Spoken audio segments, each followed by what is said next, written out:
this is Greg Kelly. Donate now to Toys for Tots, which works year-round. Go to toysfortots.org. Toys for Tots supports children in need throughout the year with programs like the Toys for Tots Literacy Program. Established in 2008, it has provided over 63 million books to disadvantaged children. The Toys for Tots Literacy Program is committed to providing disadvantaged children with direct access to books and educational resources that enhance their ability to read and communicate effectively. Go to toysfortots.org. Listen, all you New Yorkers. Taxi! Okay, we're looking around. This is the 77 WABC minicast. Welcome back to the Roger Stone Show. It was a great interview with Steve Toth, who defeated Eye Patch McCain, Dan Crenshaw in the Texas House primary. Joining me now is John Fawcett. John Fawcett hosts the American Podcaster. John Fawcett is a longtime associate of the great Lou Dobbs. I think it's fair to say that John and I both learned a lot about politics from the great Lou Dobbs. John also learned a lot about politics from the gritty streets of Staten Island, where you learn how politics really works. He has a great podcast. I try to join him at least once a week. John and I have something in common. We actually tell you what we really think, and we don't really care what people think about that. John, welcome to the Roger Stone Show.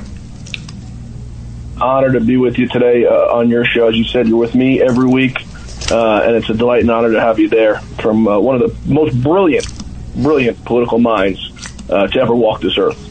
Well, that's very kind. I think you can be found on virtually every platform. It is indispensable watching John as he's not a Washington insider, but he's got a Washington insider's knowledge of what's going on in the swamp, and we get through a lot of material in an hour-long show sometimes because there is so much going on. Well, let's kind of start at the top. Kristi Noem.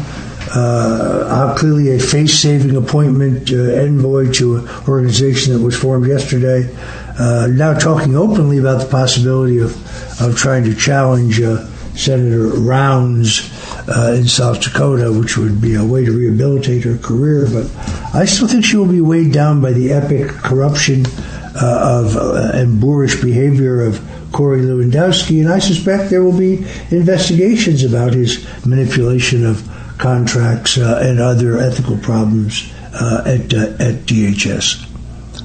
There's no doubt about that. It's indisputable. The fact, Roger, that we saw yesterday, as you mentioned, the event at Doral down in Florida at President Trump's property there, Corey Lewandowski sitting front row, I think is just a slap in the face and brazen, as I believe he's part of the reason why she was demoted. Now, there's some people who would tell you this was 5D chess, that she was being promoted, but, I both know that, having the role taken from you, running DHS to this new position she's in now, is a clear demotion and in the way of President Trump. You know President Trump for 40 years. I think I joked the other day.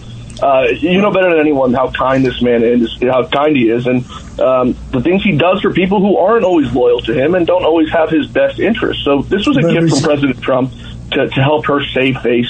Running for a Senate race with all of the baggage that she carries, Roger, if the alleged affair is true, I think there's probably more. As Lou Dobbs used to say, when it seems like something's wrong, Roger, you lift up the rug, there's probably a mouse under there. It seems like she's got a few mice.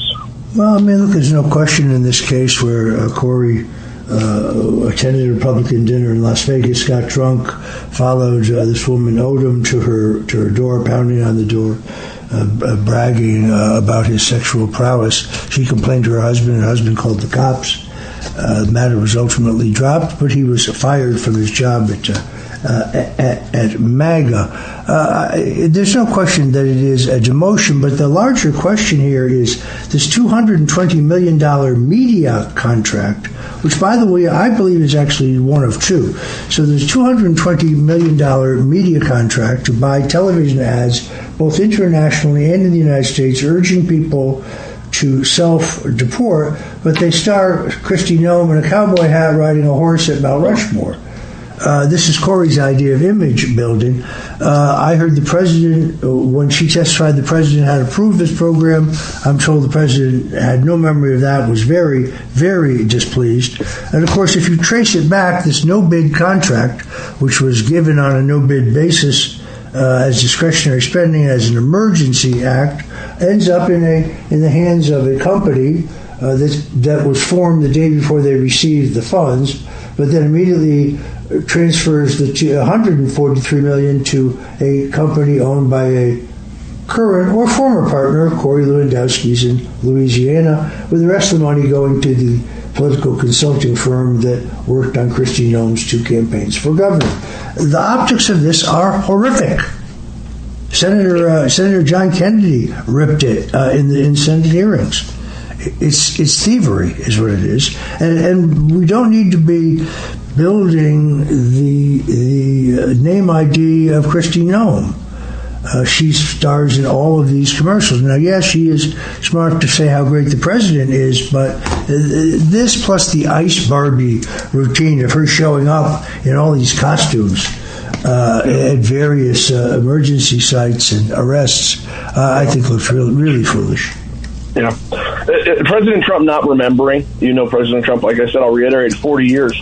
President Trump not remembering something is very rare, and the reason he doesn't remember it is because he didn't approve it. President Trump is extremely frugal in the most delightful sense, saving this country every dollar he can possibly save us.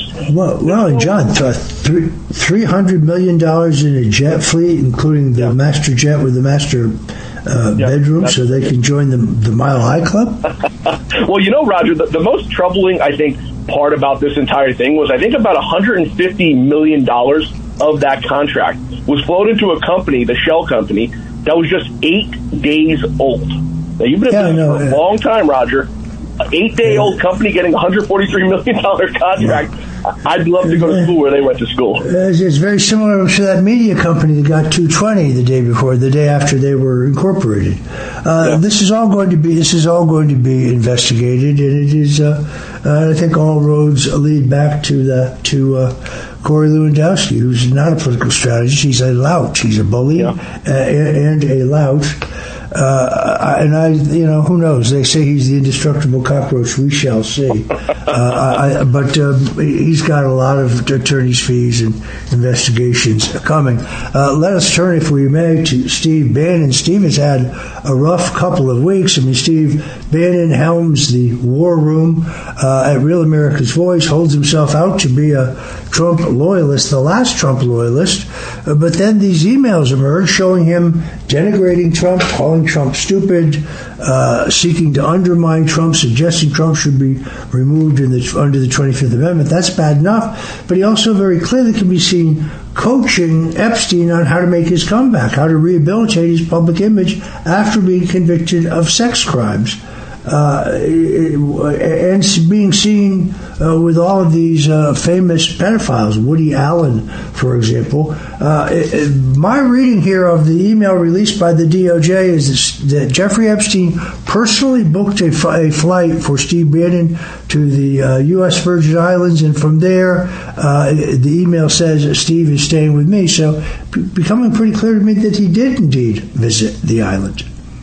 The most troubling part about it all, Roger, which Steve is not a stupid man, maniacal for sure, evil, that's for sure, but he's not a stupid man. He was out on the forefront of releasing the Epstein documents. He was out there saying we want him released, and I'm not sure quite what he was thinking, knowing how implicated he was. Calling somebody brother, you don't do that lightly to someone that you don't really care for, someone you really love. Well, let's be very clear. In Steve Bannon, you have a man who was charged with stealing $15 million from the Build the Wall Foundation, was pardoned as a federal crime, was re-indicted in New York State under the same crime. His 2 co-conspirators went to jail for a long time under the federal charges. At the last minute, he pled guilty and he served no jail time. But he's an admitted thief. He also, when his financial patron, Miles Guo, about which much more will be written in the next couple of weeks, is convicted of a $1 billion financial fraud. Steve Bannon is an unindicted co-conspirator, but there are no charges against him, which criminal defense lawyers tell me that's usually a sign that someone is cooperating. Yep. In both of those cases. This guy is a squirrely character to begin with. I noticed him first visiting Epstein's home in New York. I saw a tiny item on page 6 of the New York Post, and I knew that something was up. The most outrageous thing I saw, John, is the email in which he says that he, Steve Bannon, is the centerpiece of this movement, not Donald J. Trump. This is a man who rarely bathes, who rarely shaves, who rarely brushes his teeth. I actually spoke to a colleague of his at Goldman Sachs who said even then he had to be told to get a clean suit. It's embarrassing. You mentioned the money. He had to have made a lot of money from Jeffrey Epstein to do a job like that. I'd love to know where the money went. I think Steve's big problem, Roger, is, and I think this is what his problem was with you, is why he was so disgusting against you in your cases, is it's a big jealousy issue. Steve wants to be the alpha in the room all the time when he's truly the beta, surrounded by people like you and President Trump. And I don't think he's ever fathomed or could ever quite get around to the fact, Roger, that he really had no influence on President Trump. President Trump, as President Trump likes to say, fired him like a dog, left him out on the street embarrassed, like a dirty dog. And but Steve sees himself as some kind of leader of the worldwide movement for nationalism. He did a superb job on Bolsonaro's reelection. And, he just has a very inflated view of his importance in the greater scheme of things. Look, I think once there's greater examination of where his funding came from post-White House, it will eliminate him from any position of leadership in the movement. That's coming. And frankly, he had to pay a huge number of influencers and institutions to kind of spin his narrative. And then more recently, you'll notice those same people have nothing to say about these shocking revelations. Yeah, it's 100%. I just don't know, Roger, and I wonder this, how he rebounds from this. I think what has to be done is he has to be shut out from the Trump White House. They have to persona non grata. I think that's largely done. I mean, he was there not that long ago when the president was considering going to war, obviously concerned that Steve would attack him if he made that decision the first time. We wouldn't call it war. It would launch these limited attacks. I think there's a huge difference in Trump. We talked about this the other day. Trump is using American power in a very limited, focused, lethal way. That's not boots on the ground. That's not mass casualties. And that's not multi-billion-dollar contracts for Halliburton. This is a very focused use of American power. So he's not a neocon. You don't have boots on the ground. You don't have the mass casualties. But he also is not afraid to project American power when he has to, when our inherent national interests are challenged. The level of drugs coming into this country from Venezuela and from Honduras had to be dealt with, and it has now been dealt with. And by the way, in the meantime, we got to cut off the oil to the Chinese and the Cubans. How'd that work out? That's a masterstroke. Yeah, Cuba's, and you've heard President Trump over the last few days say Cuba is going to be the next one to fall. Lindsey Graham's very excited about it. Just going back to Iran and the boots on the ground thing, you're getting a lot of pushback from people, and it's mainly on Twitter. I don't think this is reality. I think this is some sort of cult that they're trying to form inside the MAGA coalition to try to split it, and I think it's a completely fraudulent one that they're trying to make. But you look at what he's done here in Iran. It's no boots on the ground operation. He did what he had to do, and it is no new war. This is a war, Roger, that started in 1979 with Iran, and President Trump now, many years later, is going to be the one to finish the job off once and for all. The most hysterical part about it all and the hypocrisy of it all is we saw over the course of the last 6 months the No Kings rallies from these Marxist Democrats on the streets protesting. But now they're out there protesting, Roger, asking why we killed a dictator and why we killed a king.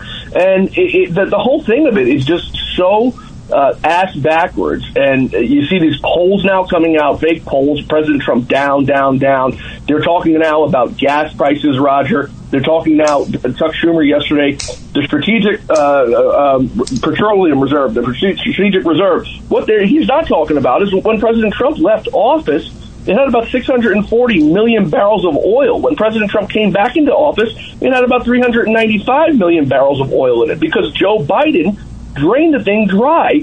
And what people don't realize is the thing is there for catastrophe situations. So hurricanes, when gas prices are going through the roof and people are gouging and they can't get their supply, they release a little bit about it. And it's got about 120 to 150 days reserved for the American people. But Joe Biden drained this thing just for the hell of it to try to pull his poll numbers up, and you heard nothing about it. On Inauguration Day in 2021, Roger, the average gas price was $2.30 or so.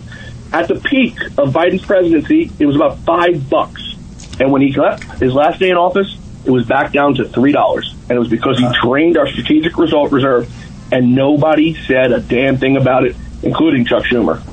All right, we'll be right back with John Fawcett of the American Podcast. Don't go away. And we're back with my colleague John Fawcett. John is the host of the American Podcast and a longtime associate of the great Lou Dobbs, and an outspoken conservative in his own right. John, what did you make of the epic upset defeat of Dan Crenshaw in Texas? So this is, I think, something we spoke about the other day on my show, Roger, is the fact of the MAGA coalition and the fact that it's not dead and it's not dying. Dan Crenshaw has been a thorn in the side of MAGA, America First, and anything good for this country, for that matter, with the exception of him lining his own pockets with his very favorable and very questionable stock trades. The American voter, and more importantly, Roger, the MAGA voter, have their eyes open. And I listened to your segment before with Steve Toth. A resounding victory for him with the MAGA coalition telling Dan Crenshaw to go kick rocks and head off into retirement because they're not going to stand for this. They're not going to stand for the rhino ways anymore. And you look at what President Trump has done to Congress. He's cleared that place out for the most part with the rhinos. Crenshaw being one of the last few left. There's about 2 or 3 that need to go. But President Trump in the last 10 years resoundingly clearing house of the rhinos. Yeah, very, very interesting to see. I saw last week the Pechanga Indian tribe of California honoring Nancy Pelosi. I'm still trying to figure out how on a salary when she started as Speaker, $125 a year, today $175. How did she amass a fortune of $168 million? How is that possible? Well, when you have a husband at home, Roger, who gets very favorable insights, into what's going on and all the things that are going on behind the scenes, whether it be the military-industrial complex or anything inside of Washington, D.C., I think it gives you a very favorable view on where to place your stock picks. Make no mistake, at the age that Nancy Pelosi is at, Roger, traveling 6 hours each way, 5-6 hours each way from California to D.C.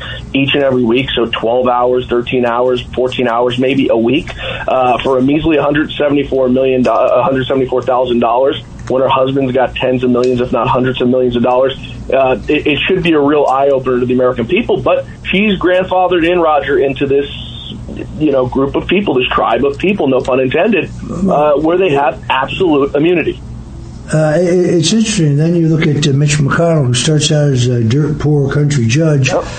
Mitch is now worth, I think I got this right, the public figures are a little behind where they should be, but I think he is worth something like $164 million. Much of this, however, comes from his wife, Lorraine Chow, who has used her family's relationships in communist China to get some very unique business deals not available to any other American company. Now, I can't say those deals are illegal, but I do think they're highly questionable. How do you amass that kind of fortune? By the way, she was the longest-serving member of the Trump cabinet, despite these long-term relationships through her family to communist China. This whole issue, which Tim Burchett and Anna Paulina Luna are championing, of stopping members of Congress from using inside information to trade stocks and bonds, and they should also end the revolving door. So if you leave Congress, you shouldn't be able to come back and lobby Congress 5 minutes later. There should be a waiting period. Yeah, it brings you to the question, Roger. We've been witnessing this now, but it's really intensified over the last few years because I think of great groups on Twitter. There's like Pelosi Tracker and all these different groups on Twitter that track the trades of these people, Mitch McConnell and the rest of them, and you can follow all of them and you can make the money with them. The problem is their disclosures aren't for 30 days after, so they can do 100,000, 10,000 trades, and you don't get to see them in real time. You see them 30 days after the fact, so you can't join in on the fun to make the money. It raises the million-dollar question, Roger. Why has it taken so long, and why has it not been done yet for these people, once and for all, to just ban all trading? Crypto, stocks, everything's got to go. I could not agree more. All right, John Fawcett, the American Podcast. You can find him on X as well as every place great podcasts are seen. Thanks for joining us. Until next time, God bless you and Godspeed. Rural Americans deserve access to the best of what our nation has to offer, especially healthcare. Across every state and every community, America's rural hospitals are the first line of defense, protecting our families, neighbors, and loved ones. No matter where you live, hospital care doesn't clock out. They're there 24 hours a day, 7 days a week, 365 days a year. Each year, America's over 5,000 hospitals care for millions of patients, providing 24/7 emergency care, delivering babies, cancer treatments, and other life-saving care that patients rely on. Behind every one of those patients are doctors, nurses, and caregivers working tirelessly to keep people healthy and safe. Hospitals are our community's lifelines. They employ our neighbors and keep our families healthy. But now, some in Congress are threatening access to care. Tell Congress, protect patient care to keep America strong. Don't cut rural health care.